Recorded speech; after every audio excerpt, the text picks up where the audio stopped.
Welcome to DesignTalks 2024.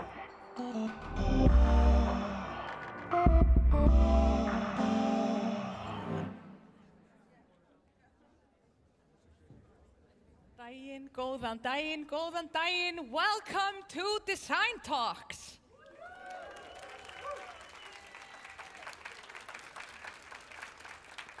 I'm actually surprised this was more of an applause than I expected because it's 8 o'clock and I know you're all tired. I would like to say, welcome dear guests, this day has finally arrived. I'm honored to be amongst so many creatives. And today awaits the most amazing day filled with inspiring talks and amazing people. Now, my name is Sigga Sofía. And I am a dancer and a fireworks show maker and your ringmaster of the day. Now, all right. Okay. Well, like any good ringmaster in a circus, I have complete control of this room. Do you feel me? Yes. So, if I do this at any point during the day, you will clap. Like you've never clapped before. The most amazing, spectacular, energy-filled clap you have done ever. And if you don't feel like clapping, just fake it, because then everyone else will have more fun. All right, so I would like to talk about expectations before we start. What are your expectations for tonight? Welcome, have a seat. Are you hoping that this will be like the best day of your life? You're gonna meet someone new and you're gonna bond and you're gonna network and all of a sudden you're doing some amazing projects and this all started today. If you want that to happen, you have to open your heart to it. Because if you're just like, I'm so cool, I'm not gonna talk to anyone, I'm just gonna hang by the bar. You really need to talk and you need to say hi and open your gaze and like, look. And then we never know what's gonna happen. Now, my expectations towards you is, like I said, that we will have a great applause, and I will raise my hands, and for you that just came in, if I'm the ringmaster, if I lift the hands, you do the clapping. Okay, so, without further ado, I would like to welcome to the stage the curator of DesignTalks!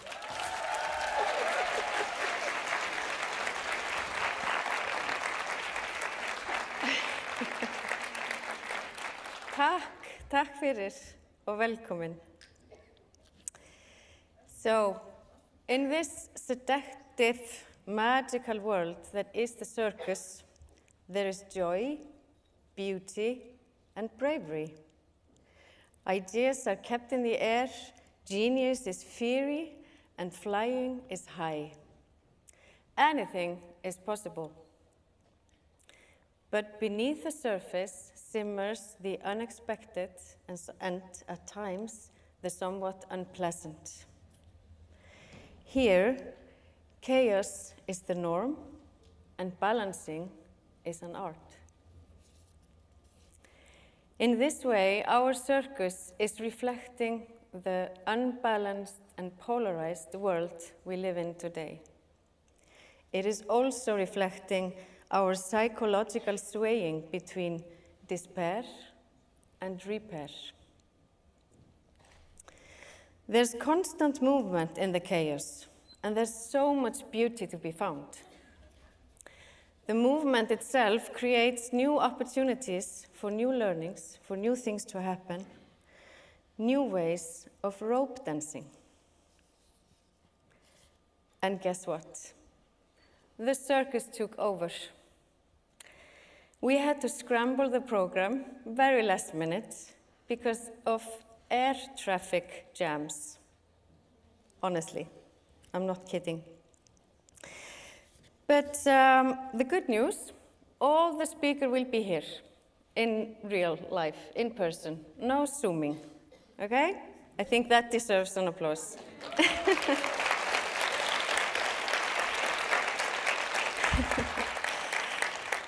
The last good news is that we had to scramble the program a little bit, as you can see. So we had to move things around a little bit. We will still cover all these things, but they might happen a bit randomly. For example, in an act called Humor and Humility, we might be discussing sustainability. So it will be a bit scrambled, but don't be afraid. You have a very reliable guide for the day. And the only bad thing actually is just that my curatorial heart is a little bit bruised, perhaps a little bit broken. But, you know, who cares, really? So remember, it's a balancing act. Let's do it. Right?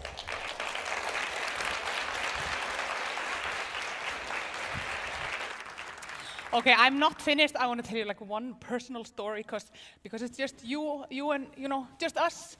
I want to share with you something. Like oversharing is so great, It's so relaxing. So I did the circus school, which was so much fun. And I was there in 2008. And I had a Ukrainian handstand teacher. And he told me, Sigga, you do contortion. And contortion is like hyperflexibility. And I was like, no, I don't do contortion. I'm not flexible enough, And he said, yes, you do the splits. And then he made me do the splits with the left leg in front for 90 minutes. And 90, I'm not joking. Are you getting the right leg front, 90 minutes? And then I was like, I could barely stand up. And then he's like, yes, and now spigat for 90 minutes. And I did the spigat for 90 minutes. And then I was like, because I couldn't even communicate, because we didn't speak the same language. So I kind of just like stayed there like, yes. And then he said, okay, 90 minutes is finished. Now you do handstand. And I did the handstand. And he said, do a split handstand. And I did that. And then I could just feel something like this. And it was my leg. He put my leg here. And I was like, holy shit, I can do that. Moral of the story, sometimes you can do something just because somebody else believes you can do it, even though you have no confidence.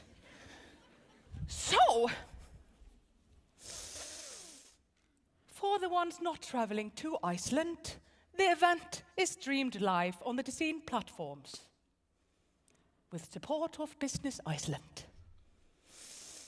Now, fun fact, the most popular stream in Iceland is like slow stream watching the lava from the volcanoes. I just put my kids and we just watch the lava. Most exciting times. Like any good circus, we do have 4 acts. Number 1, respect and resourcefulness. Let me do that again. Respect and resourcefulness.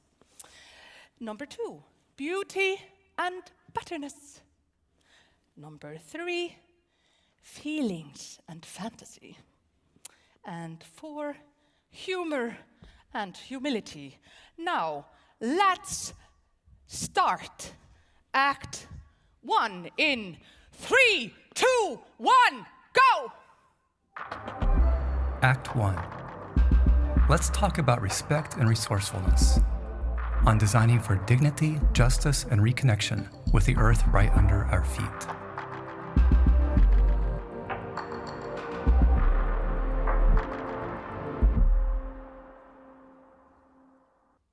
Alan Ricks, founding principal and co-executive director of MAS Design Group.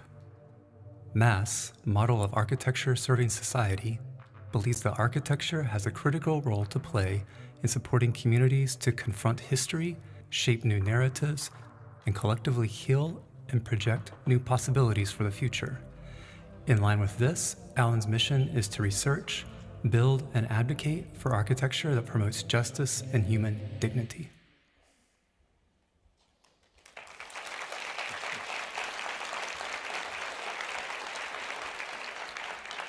Good morning. It's my pleasure to be here today and to kick off the events of the next couple of days. I want to take you on a journey to Rwanda, where my own journey as an architect began. It's at the base of these mountains and volcanoes in this small landlocked country in East Africa, surrounded by Uganda and the Democratic Republic of Congo, that my education began. It was 15 years ago in this community and region of over 400,000 people, still recovering from the genocide that occurred 30 years ago this year, and an effort to rebuild the health infrastructure of not only this region, but the nation was underway. While I was a graduate student at the Harvard Graduate School of Design, we volunteered to design a hospital. There were fewer than 10 architects in the country, and so we worked with local engineers and builders and the organization Partners in Health to imagine a district hospital that could embody their philosophy of care, an architecture of healing. We leveraged solutions like cross-ventilation to ensure good air quality, to reduce the risk of airborne disease transmission, something we've all become much more familiar with in recent years. And we leveraged research that showed that views to nature could improve recovery times. But most importantly, we learned what it took to build, to look to locally available resources to uncover opportunity. Resources like this volcanic stone that you can see here, that was in abundant supply. We created a building that was inherently of its place, while ensuring that the majority of the construction funds made their way into the same community that the hospital was intended to serve. And when the hospital opened and became a teaching hospital, we started our first design-build project, funding, designing, and building housing for doctors that would be recruited to come here and train the next generation of healthcare providers. Doctors cherished these spaces of respite that they could go to at the end of a long day of delivering care. And we went on to build another phase for visiting nurses, doctors, and staff who would come to either provide training or receive training at the hospital. And when they decided to open the first outpatient cancer treatment center in the nation, they decided to locate it here. And we designed an open and airy space for patients to receive infusion treatments and to be accompanied by their families and caregivers. When they realized that people were walking for days to get here, sometimes even from other countries, we designed accommodations for them to stay in, not only for the patients, but often their families and loved ones that would accompany them. And finally, when Partners in Health decided to create the University of Global Health Equity, they placed it on the adjacent hillside you can see on the right here. And we helped design that campus that will train a generation of health practitioners who would come from all over the world to Rwanda. It was over these 15 years where we were immersed in the foundational principles of how Partners in Health viewed healthcare. They viewed healthcare delivery as an act of restorative justice. It's where we learned what it meant to pursue equity and justice. Johan Galtung, a Norwegian philosopher, coined the term structural violence in 1969 to refer to the societal structures that prevent people from meeting their basic needs. These are distinct from direct violence, things like war. We think of these things today as various isms: racism, classism, sexism, and other forms of discrimination. Liberation theology built on these ideas prominently in Latin America to argue for what today we call equity, that for the liberation of historically marginalized people, we have to not only think about providing equal access, but something preferable. And only then can we even begin to think of the idea of repair. Our client, Partners in Health, had been practicing their model of healthcare like this for decades, and in 2005 came to Rwanda at the invitation of the government, including Dr. Agnes Binagwahu, pictured here, who was the Minister of Health. One of the core principles that we learned from them was the idea that they called accompaniment. Accompaniment is where not the expert or the professional judges what's needed or the services that are to be provided, but the recipient. Accompaniment is about going on a walk together, a long walk, a difficult walk, and one where the pace and conclusion of that journey is to be determined by the person being accompanied. For PIH, this model of healthcare delivery means bringing medicine to people's doorsteps through a model of community health workers. They seek to determine the root causes of affliction, those ideas of structural violence that lead to disease. If access is a problem, they build a bridge. If nutrition is a crisis, they invest in agriculture. At every moment, healthcare is defined as widely as possible. And over those years of working with partners in health and understanding their philosophy of healthcare, we began to look at our own industry of architecture and of our built environment through that lens, and understood that the built environment is embedded with these legacies of structural violence. Sometimes this has been overt and intentional. For example, in the United States, where I'm from, the proliferation of monuments that were built after the Civil War to reinforce violent narratives of racial supremacy. Or later on, what became known as redlining, which is what you can see in this map here, was a system that made it virtually impossible for Black Americans and other minorities to access mortgages and therefore home ownership.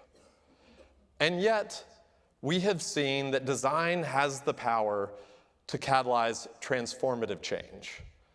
In 2018, the National Memorial to Peace and Justice, which we designed with the Equal Justice Initiative in Montgomery, Alabama, was a part of a national reckoning on the role of monuments and memorials and issues of racial injustice in America. We have built a practice with these values at our core, and a model that allows us to work on topics and projects that have not historically been at the center of design practice. It is a model that is still in process. And we say our first, largest, and longest running project is in fact the design of our practice. It is a model of architecture serving society, one of many that I'm happy to see proliferating in the last several years, of architecture and design more broadly serving society. We are a nonprofit collective of over 150 architects, landscape architects, engineers, builders, furniture designers, writers, filmmakers, researchers, and other creatives that represent over 20 countries from around the world. We are working globally today. While our roots remain in Rwanda, where our largest office is, we now have projects across the world, and we're bringing those same lessons from Rwanda to bear in projects regardless of where they are. We, as I said, are a nonprofit. That means that we leverage, on average, about $6 million a year in philanthropic funding to ensure that design is reaching the places that it can have the most impact and to advance our purpose. We accompany our partners in their quest for transformative change.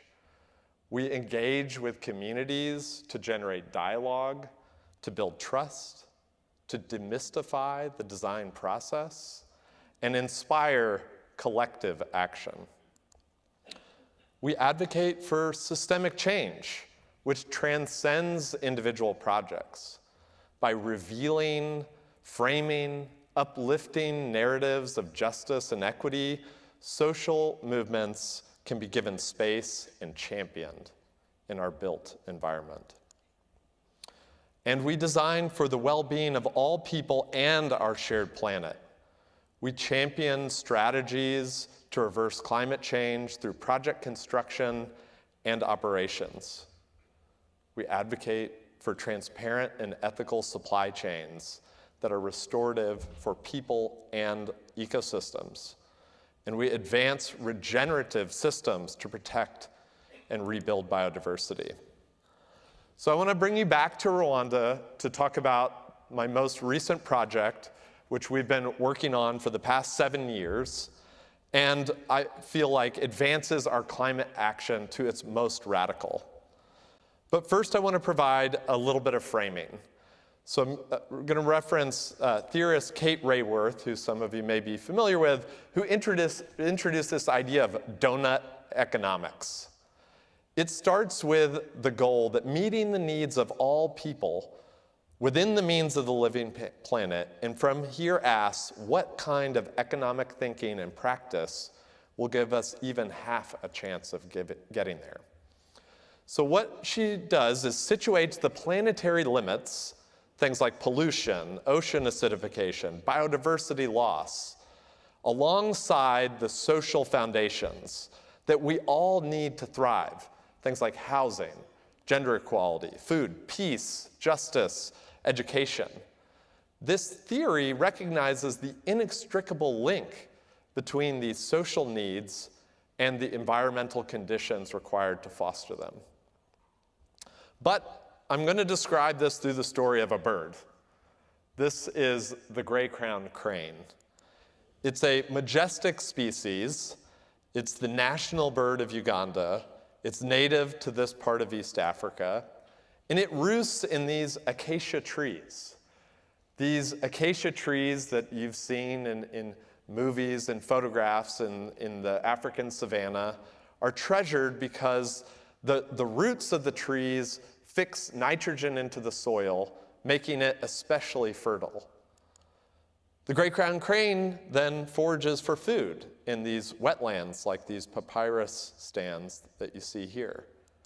It's in these papyrus stands that you have rich biodiversity, and it also filters runoff as it makes its way into the lakes, ensuring that the lakes have good quality and maintain their own biodiversity. Here you see a fisherman reeling in his catch. This is what a system looks like intact. And yet, these systems around the world are all under pressure. Rwanda is growing incredibly fast. From 1975, when there were 4.3 million people, the population tripled by 2019 to 12.6 million, radically increasing in density. Today, it's the most densely populated country in Africa, but not necessarily urbanized, so people are growing evenly across the country. By 2050, it's expected to double again to 25 million people, putting increasing pressure on this small amount of land. What has that meant? That has meant that since 1990, when 80% of the land was intact native habitat, forest and grassland, much of that has been converted to subsistence farming to feed this growing population. So today, over 80% of the land is now dedicated to agriculture. This has had enormous implications and ramifications in the effort to sustain the population. And it's in these conditions that we began a project called the Rwanda Institute for Conservation Agriculture.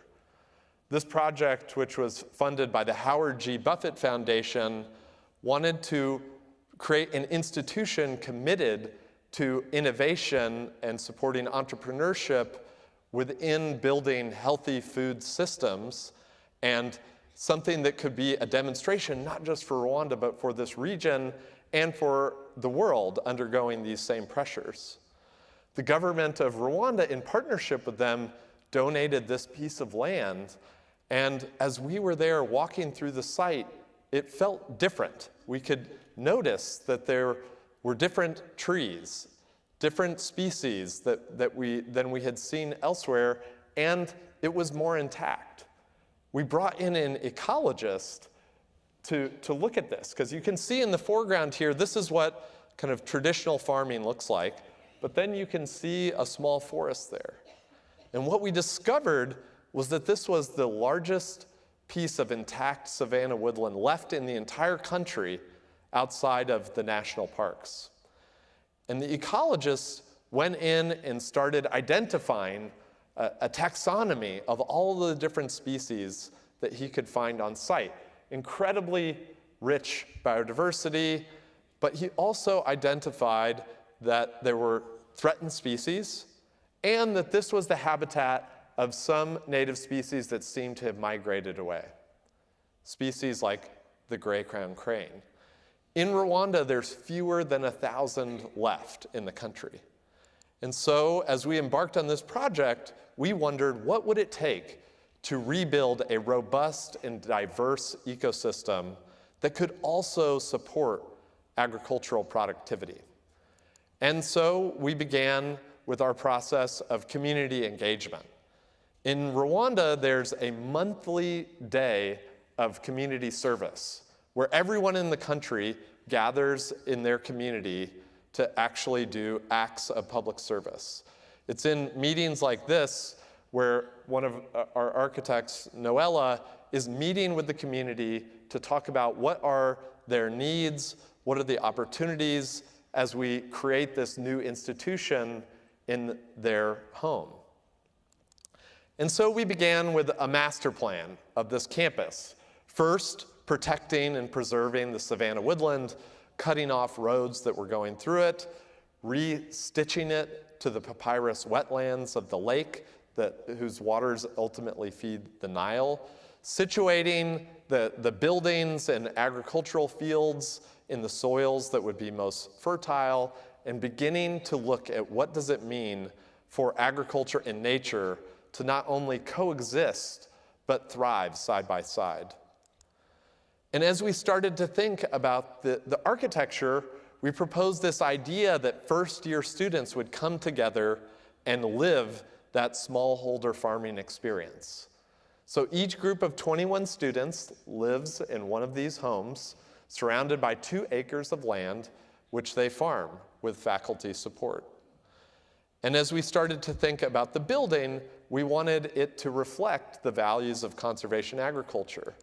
And we started to do a series of very kind of straightforward things. We oriented the buildings to take advantage of the equatorial location in Rwanda. The sun just passes overhead, almost directly east-west every day. This part of Rwanda, it does get fairly warm. So you have these butterfly roofs that provide shade, keeping the inhabitants cool. We collected rainwater with the butterfly roofs that can be used for irrigation and cleaning. And then we started to think about the material palette. We thought about the stone foundations as the foundational piece of agriculture, removing stone from the fields in order to farm. We built the walls out of earth to reflect the importance of soil in agriculture. The structure is made out of wood, which is actually not that common in Rwanda, to reflect the potential of a silviculture industry. And then the roofs are clad with terracotta tile that has been fired locally to reflect the idea of a value-added product, which was the goal of the university, to take raw goods and to turn them into something more meaningful. And so the campus is built with these first-year farms you can see in the background, the second and third-year dorm here, which students go to once they're focusing on different areas of specialization. You're seeing a number of the faculty housing that are on site. And then this brings you to the campus center. This is the heart of the campus. It's where you arrive from the central roundabout, and you descend down the hillside into this portal where you can see the rammed earth wall on the left and those terracotta tiles above you. You descend through this courtyard into the dining hall, this tall open air space where students are living the literal farm-to-table experience, consuming the foods that have been grown on the campus. And just like our work in the north with Partners Health in Rwanda, we begin by considering the whole process of design to lift up narratives of culture, craft, and the beauty of how things are made. And so what did that mean in this project? That meant looking at each decision as an opportunity for social and environmental impact. 98% of the labor that went into building this project, over 2,500 people, came from within 100 miles of the campus. When the contractor that was originally on this project became insolvent, we hired all 2,500 of their workers the next day and took over construction of the campus in the middle of the COVID pandemic. 96% of the materials were sourced from within Rwanda. This is 96% by weight. So those 4% were things like the solar array that makes the campus entirely off-grid, the wastewater treatment plant that had to be imported, that also makes it off-grid for water, waste, and energy use. But almost everything else was harvested, extracted, manufactured, assembled right here in Rwanda. This took an incredible amount of R&D and testing and experimentation to implement techniques that weren't necessarily common at the time. Here you're seeing some samples of the compressed earth blocks. These are unfired bricks that we used in a lot of the walls construction, as well as rammed earth cores. Our geotechnical engineers went throughout the site testing different types of soil that could be found literally within the boundaries of our site that could go into constructing the walls. Then we had to think about the sourcing of our wood. We had to search within the country to identify some of the first sustainably harvested wood plantations operating in the region, as well as a new program that was harvesting wood on the edges of a national park that had been planted for that purpose many years ago. But we started to think about what it means to pick a different type of wood species. Here you see a number of the different types that we were experimenting with in our master carpenter, Teofile. He's standing in the middle of a grove of eucalyptus trees. Eucalyptus trees are an exotic species that have been imported and planted to help stabilize hillsides as they started to become deforested. But because they're not native to this area, they're not contributing to the biodiversity of where they're planted. And so one of the ways that you can actually measure biodiversity is through sound. And so when you're in an intact system, you hear all the different birds, for example. But if you go into a eucalyptus grove in Rwanda, it's incredibly quiet. So it's with intentionality that we're picking native species that can actually contribute to rewilding, rebuilding biodiversity, but also represent opportunities for industry. Species that can be used for things like construction, structure, and furniture production. But this too took lots of experimentation and work with the different mills to think about things like wood grading that we take for granted, testing things on site to see if they actually perform the way we anticipate from what you read in a textbook. So very simple testing methods like what you see here on the left, as well as in laboratories, in order to eventually arrive at the solutions that were used to construct the campus. We also wanted to look at how could we use agricultural products, things like papyrus, sisal, banana leaves, palm, in order to take advantage of the craft of weaving, something very typical but often used to create things like rugs and baskets. We worked with over 85 different cooperatives from across the country to manufacture all of the furniture and fixtures in the campus. Things like this lounge chair, or the woven shades of these ceramic pendant lights that hang from the ceiling. And you see the rammed earth walls in the background. This is part of one of those first-year farms. And Because we were in control of the entire supply chain, we had full transparency from the point of extraction to the point of assembly. We could ensure that it was an ethical supply chain, that there was fair labor, free of exploitation throughout the process, and we tracked it. This is all of the components of making a brick.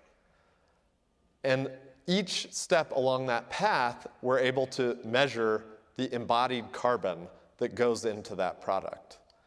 And by making decisions with that in mind, we're able to cut the amount of embodied carbon in these buildings to half of what is typical in the region. And that is just the start. Reducing the amount of carbon as little as possible still means the process of building is extractive. It's still contributing to climate change. And it's only through landscape intervention that we can start to chip away at that negative impact. And so this is also a huge landscape project, not only intended to rebuild biodiversity and support the pedagogy of the school, but also to sequester carbon through replanting of native species and rewilding. This campus on its own property will offset all of the embodied carbon. It's already net zero operating carbon by 2040 to become what we think will be the first climate positive campus. To address the climate crisis, we must concurrently address what for many are the more proximate effects of structural violence. To advance equity and justice is to also advance climate justice. And amidst crisis, we must also remain hopeful, to imagine that the future can be better than the past, not a future characterized by scarcity, but perhaps by abundance, abundant biodiversity, abundant joy, abundant health, abundant social cohesion, a future characterized by what I hope is collective effervescence. Thank you.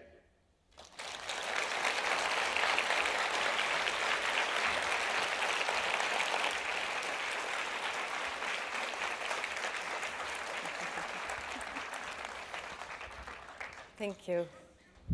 That was inspiring, to me at least. How did you feel about it? Yeah? Yeah. Thank you very much. A lot of questions popped to my mind. So I was sort of struck by, because you talk about the learnings that you have gained. I mean, you're basically describing your journey also as an architect. You started with these projects back in Rwanda some years ago.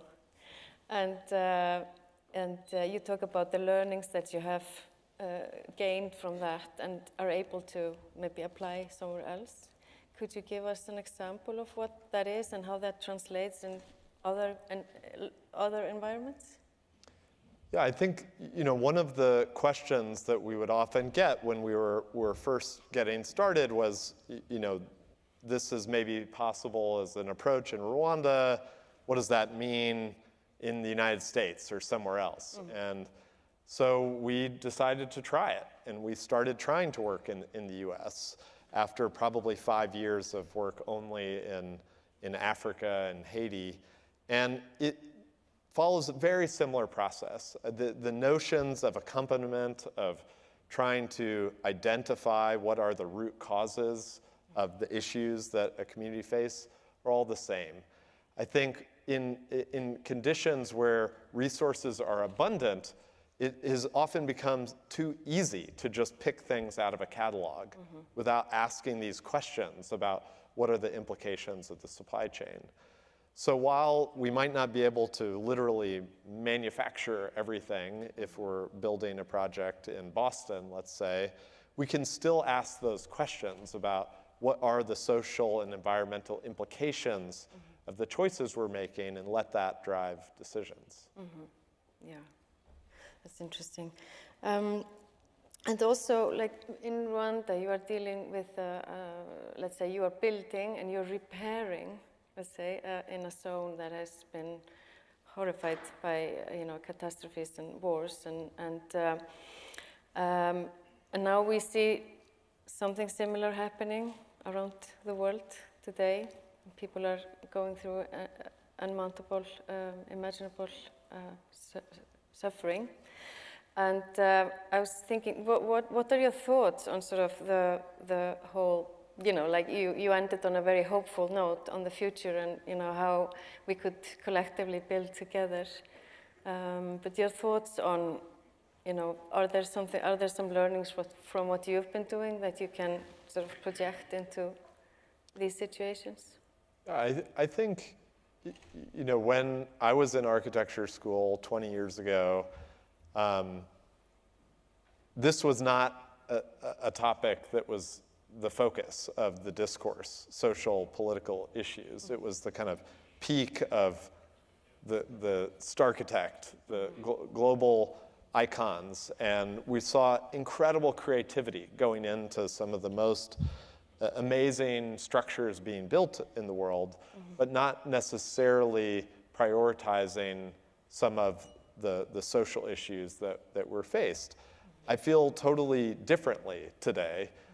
It is the kind of zeitgeist of what you see in school, what students are interested in, and I think more broadly, people are engaged in issues of justice and equity.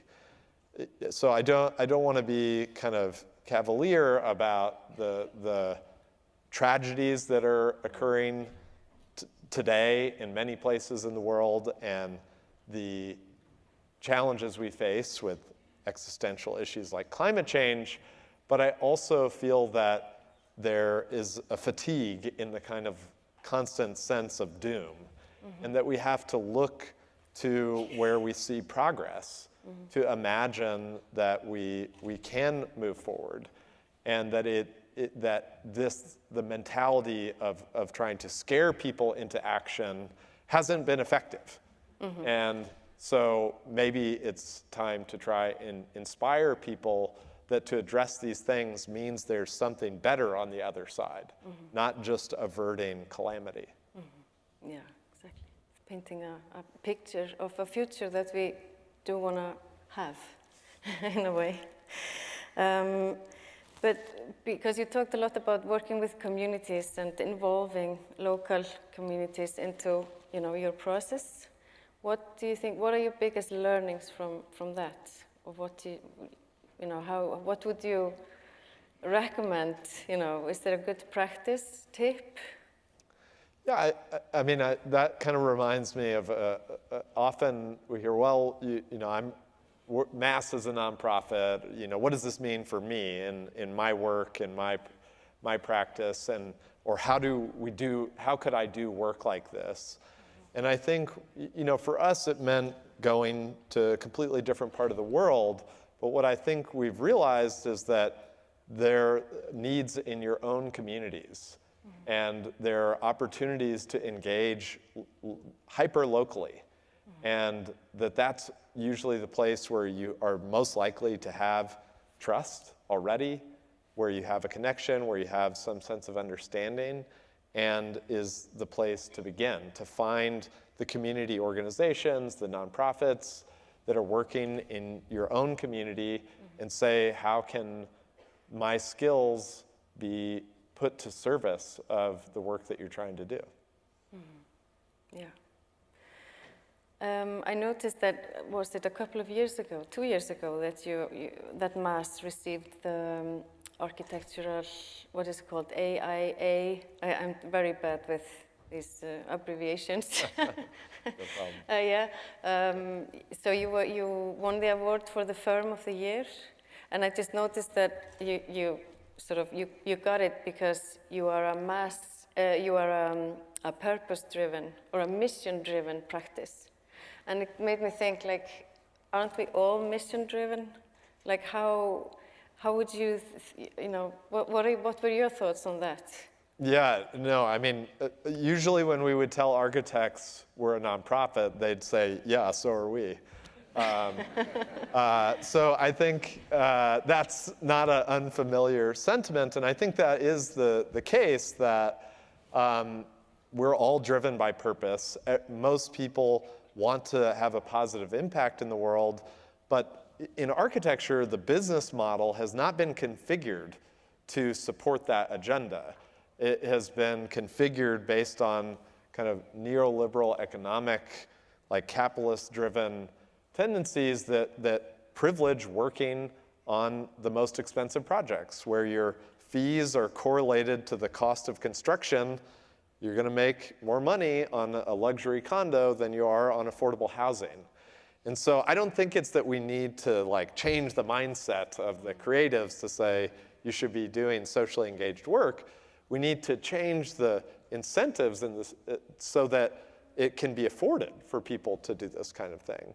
So you look at programs around the world that are investing in things like affordable housing where there is great design. Well, how are they doing that? That's not through the kind of private sector market-driven model. It's driven through things like government subsidies. So I think we need to try to move the market to embrace these types of things. I think we've seen that. You know, you see the kind of first wave of sustainability like adopted in policies, in incentives, in the marketplace where it's seen as valued, and we just need to exponentially increase that. We need people to demand transparent supply chains of their building materials, to be able to know that they're free of forced labor, to know that they're not having an unnecessarily negative impact on the environment, and not put all of the onus of not only knowing that, but trying to push for those good decisions on the architects and the designers who only have so much agency in that process.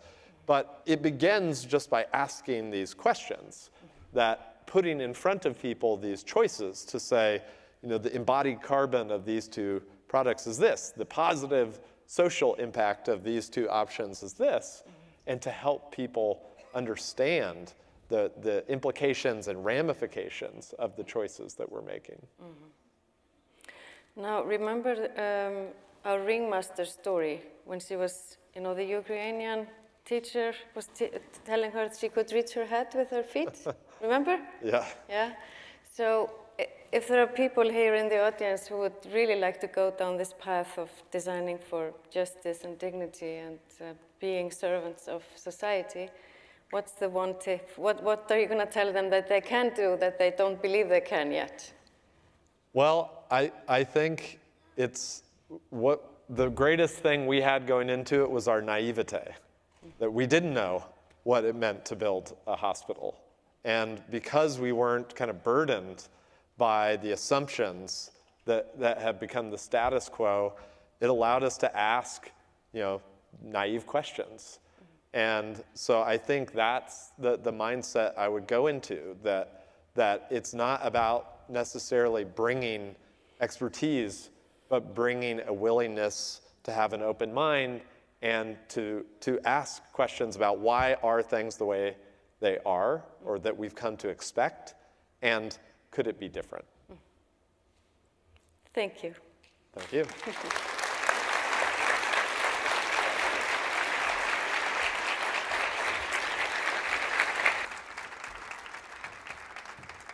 Rán Flygenring, illustrator, artist, and author. Working on a variety of projects within the creative field, Rán primarily focuses on writing, illustration, and storytelling. She has held many exhibitions, published around 20 books, and received numerous awards, most recently the Nordic Council's Children and Young Peoples in Literature Prize 2023. Clients include magazines, publishing houses, media companies, and both private and public institutions globally.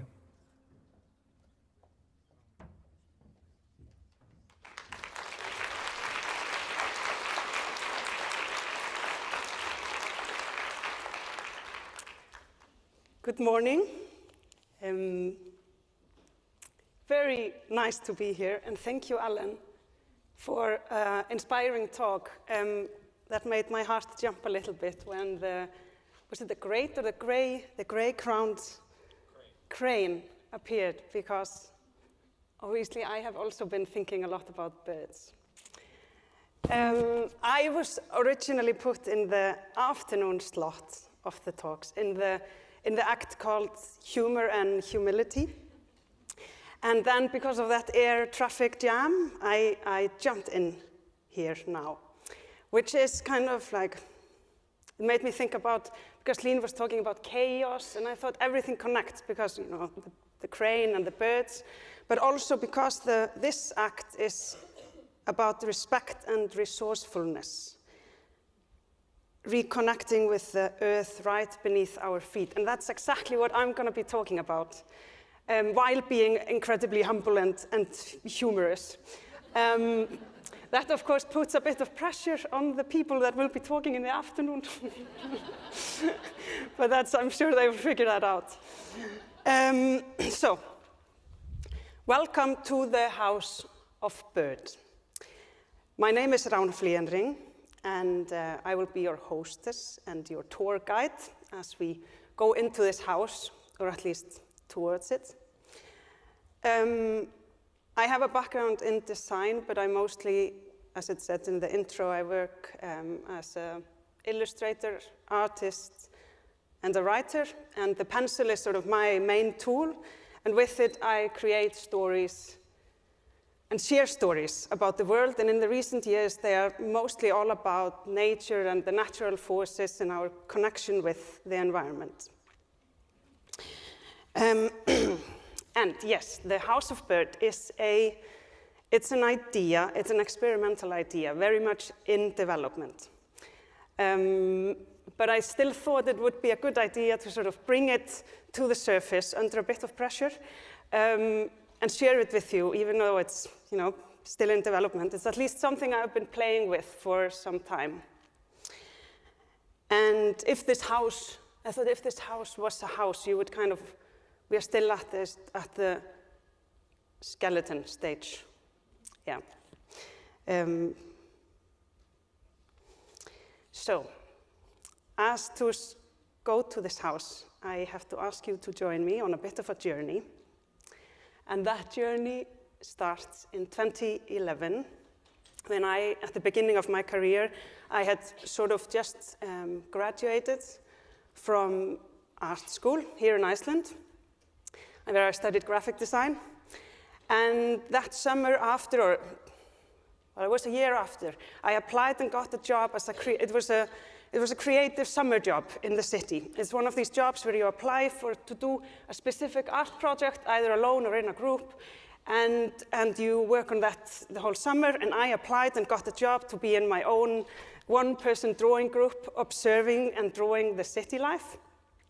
And I called my job the official illustrator of Reykjavik City.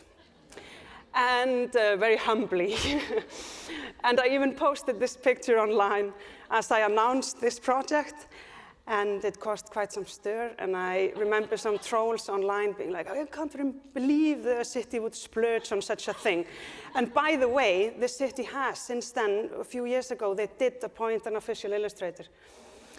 But my job, of course, wasn't like that. It was just a title. I sort of, a role I embodied. And that summer, I went around the city of Reykjavik, all around, and I observed and looked at, picked up moments and stories that interested me and drew them very intuitively and quickly on paper. And I remember that summer, I really felt like a cross between Sir David Attenborough and a secret spy. And I made hundreds of sketches that summer of humans in their natural environment, doing their human things, and I exhibited those drawings both on the street and online as I made them, and later in a book and an exhibition. And there was something about this project that people seemed to connect with. Like there was something about the speed of it, I think, that made people notice this. But at the same time, I also remember some people being a bit critical. And I specifically remember this woman who whispered, this is very nice, but you know, it would be good if she could draw a little bit better. And I never really I didn't care about it. I didn't care at all, because there was this urge to, I just really wanted to capture the wildlife of the city. And, oh yeah, here are some drawings that I made that summer.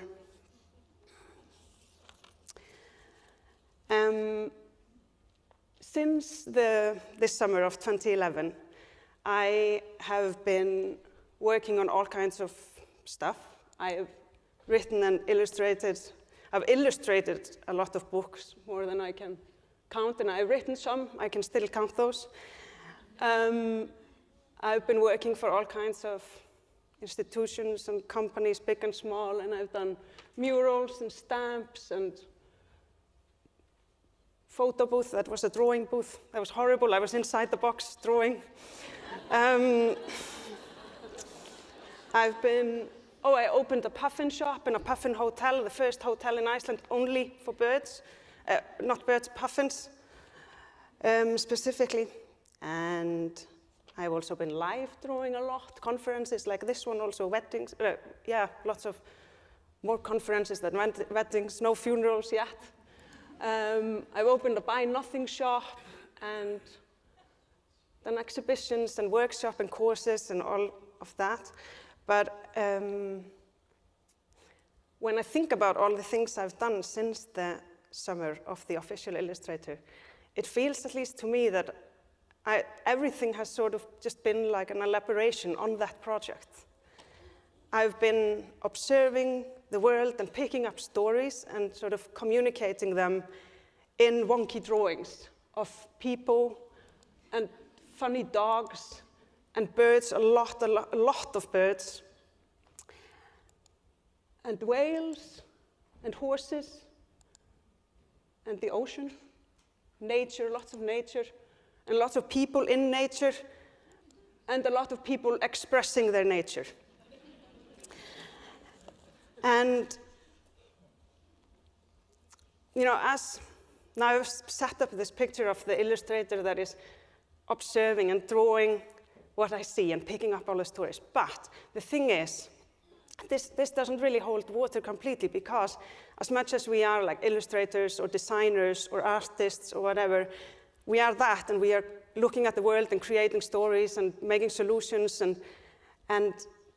But before that, first and foremost, we are first humans. We are people in the world. We are not just observing it, we are in it. And when I draw, I still want to observe and draw those stories that I pick up, but I also want to tell the stories from within the world. I also want to share the experience of being in the world. I don't want to draw the volcano as it appears on the webcam. I want to draw the volcano as it feels like being around an erupting volcano. And that means also that when I draw the birds, I don't want to draw the seagull as it looks like through the binoculars. I want to draw it like it feels like, seeing it coming to catch that last dirty fry on the ground. I want to draw it, I want to try to capture like what it smells like and sounds like and feels like and moves like. And that requires a certain kind of listening or like tapping in. Because if we don't tap in, then we just reproduce the assumptions that we already have about the world. And this is not only when we draw, this goes for everything, but you do that, Math. Because when we don't tap in and we don't listen in this way, I think we just reproduce what we already think. We just draw the bird as it kind of the first image that pops up on Google image search, or we reproduce the ideas we have in our head or somebody else's ideas, or maybe we draw like a morph of all the assumptions and ideas that we already have in our head. And this could be a gateway into a talk about AI, but I'm not going to go there. The thing is that the point is that if we don't tap into the world of being, if we are only observing, and we don't tap into being humans in the world, we reproduce these images of the world as being totally fine, where like nobody is clinging to their phone and the animals are fine and it's all familiar and categorizable and nice and tidy.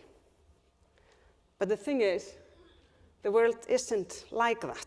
It isn't familiar, it's constantly changing. It is chaos because there is air traffic jam, and there is, people are on their phones, and the animals are definitely not okay, but it's also all kind of connected, and while it's messy and ugly, it's also beautiful, but it is all of that.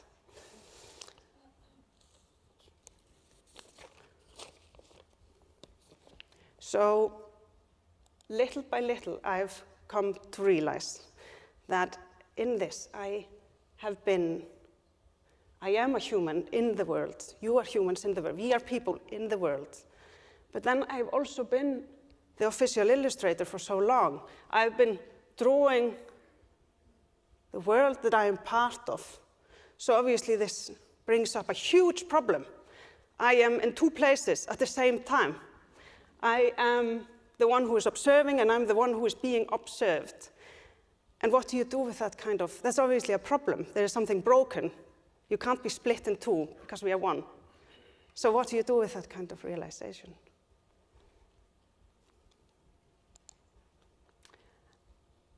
And yes, so that's kind of the question that I was had started thinking about a lot. And there are many ways to approach that question, I believe. My way was the first thing I thought is that I am definitely not the first person having this realization. And turns out I'm not. It's extremely common. And I found out through that I started studying philosophy in university. And you can call it like it's my vanity degree. So everyone who has studied philosophy or read philosophy will know that it's more or less a 4-step process. First step, oh, so much to unpack. Oh, I can see it here. Yes. Step number 2, I get it. It's the feeling of understanding something. Number 3, I don't get it. And number 4, I know nothing at all. And it's in this step number 4 that things get interesting. Because when you start questioning everything, then that opens up for a lot of potential and possibilities. You can start, in these possibilities, you can really start looking at things in a different way, within reason, of course. And it's in this 4th step that I started thinking about God. And this is where this gets a little bit uncomfortable, because no one likes talking about God except for those that like talking about God. And I don't know also who you all are, and maybe there are some in here that really have deep faith and are religious, and I respect that. And then there are some of you that are atheists and can't stand this and want to walk out, and I also respect that. So in order to do this properly, I have to ask you to put all of your preconceived ideas about God aside for the next 15 minutes and just go with me through this process, okay? So as I started thinking about God, but I started also thinking about my ancestors.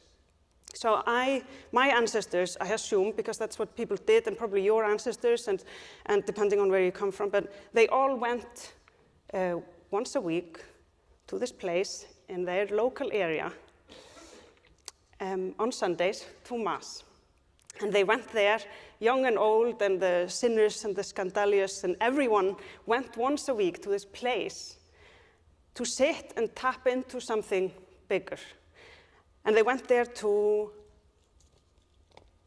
it was like a moment not to work, not to be productive, not to consume or make anything. It was just to go and meet together and contemplate what it means being, in this world of joy and suffering. Or maybe they just went for the coffee, or maybe they just endured the preaching for some gossip. But it doesn't really matter because they went there. They went there every Sunday to meet each other and tap into something else than the daily grind.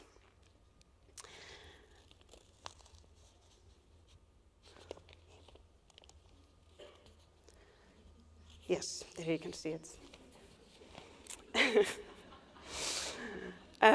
I didn't grow up like this. I didn't go to church. I have been very much on the sort of on with the butter side of life, as we say in Icelandic.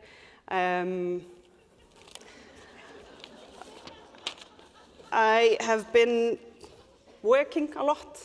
I've been very productive and creative, and I've diligently cultivated my inbox and my admin. And I've been buying and selling and consuming and flying and eating and drinking and traveling and running and hiking. And I've also had my millennial burnout. And I have also done my fair share of yoga and meditation, but no church. So in this sudden and surprising interest in religion and God, I find myself sliding into the theology department in the university.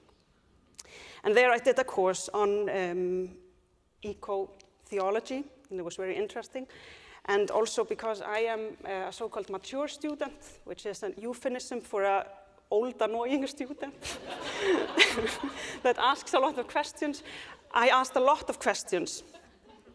And after class one day, the professor sort of pulls me aside, and she hands me a handout like this one, and she said, "I think you should read this. This might be of interest to you."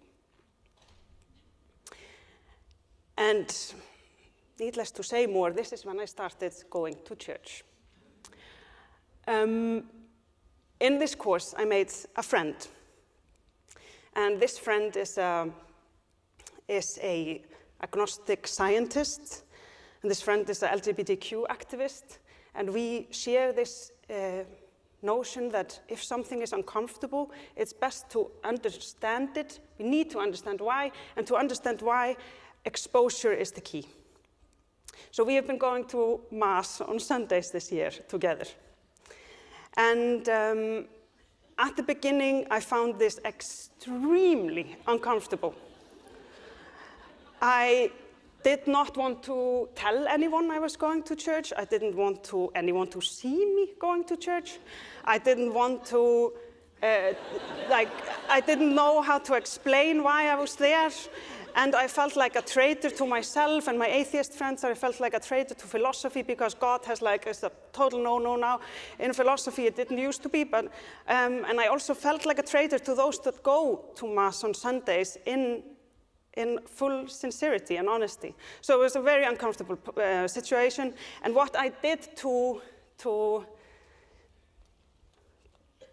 deal with that is that I just embodied the role of the official illustrator. So I just had a sketchbook and I had the pencil and I just sat there and I was like, I know how to do this. I just watched them, what they do.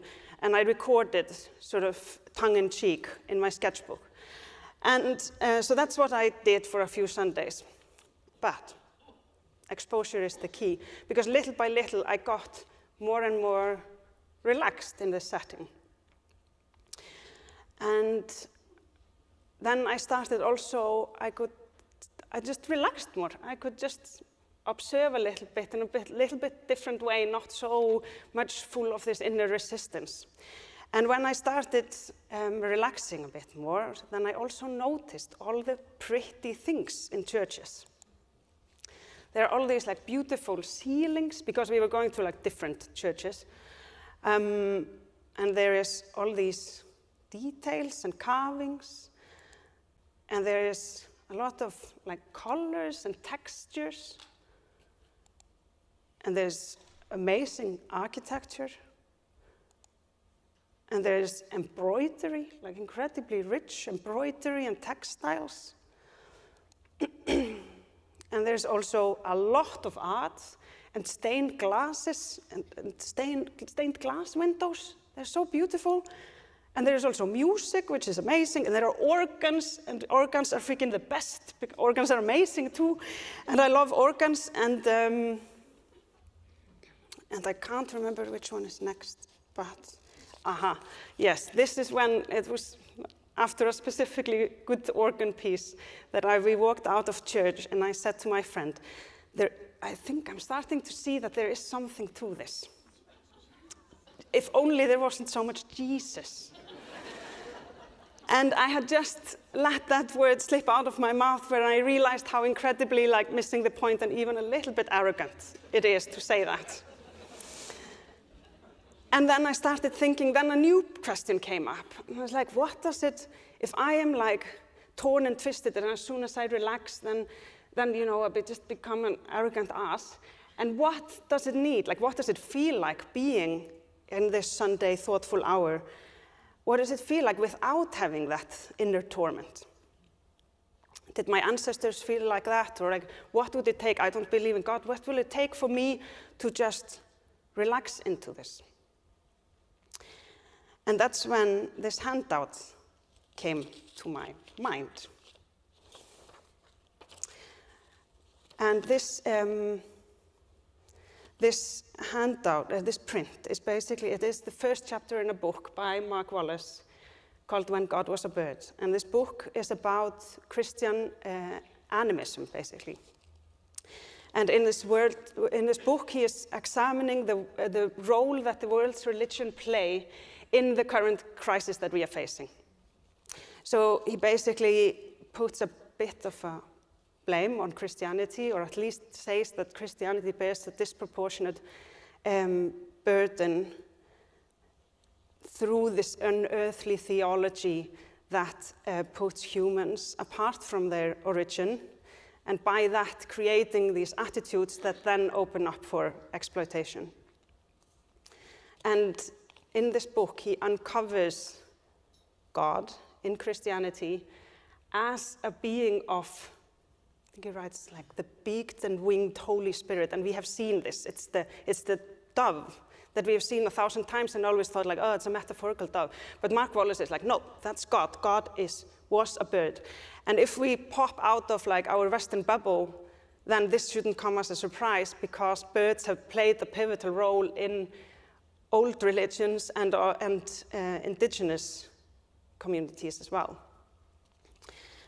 So, as to summarize, so Mark Wallace, he says, when God was a bird, meaning God equals bird.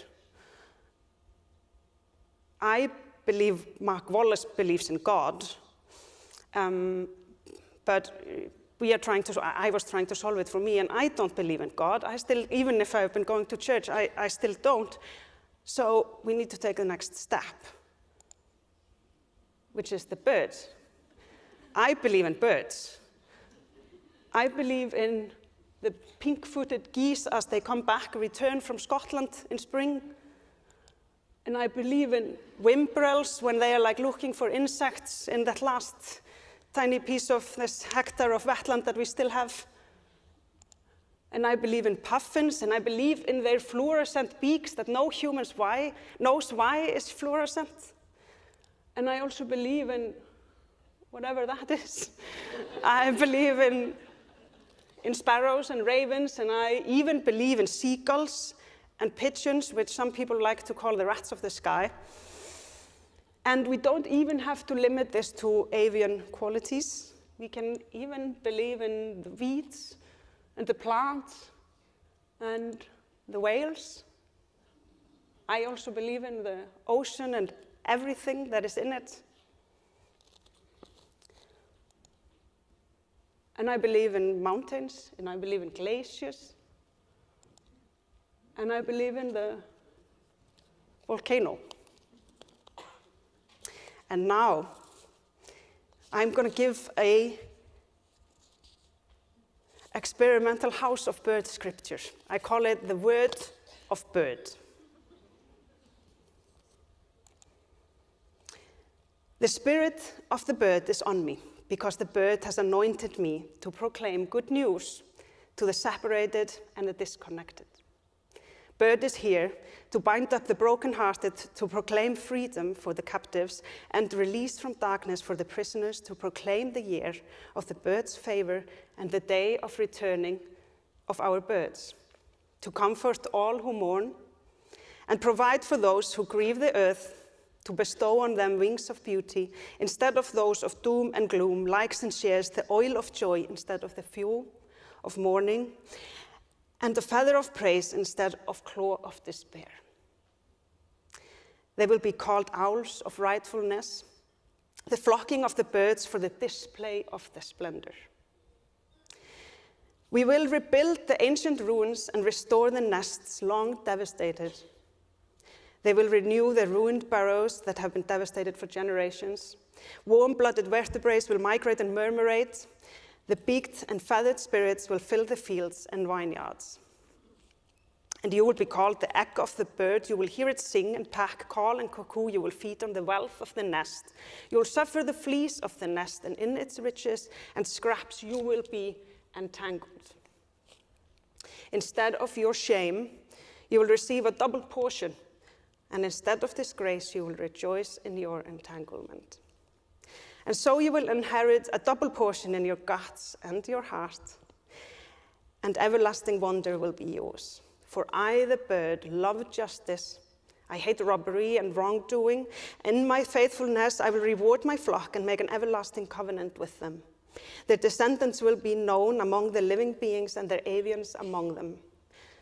All who see them will acknowledge that they are the chaos of the bird has blessed. I delight greatly in the bird. My soul rejoices in my bird, for it has clothed me with wings of salvation and arrayed me in a feather of its righteousness. As a puffin adorns its head like a priest, and as a ptarmigan adorns herself with her feathered snowshoes. For as the golden plover makes the spring arrive, and the tern returns from the other side, so the bird will make righteousness and praise spring up before all.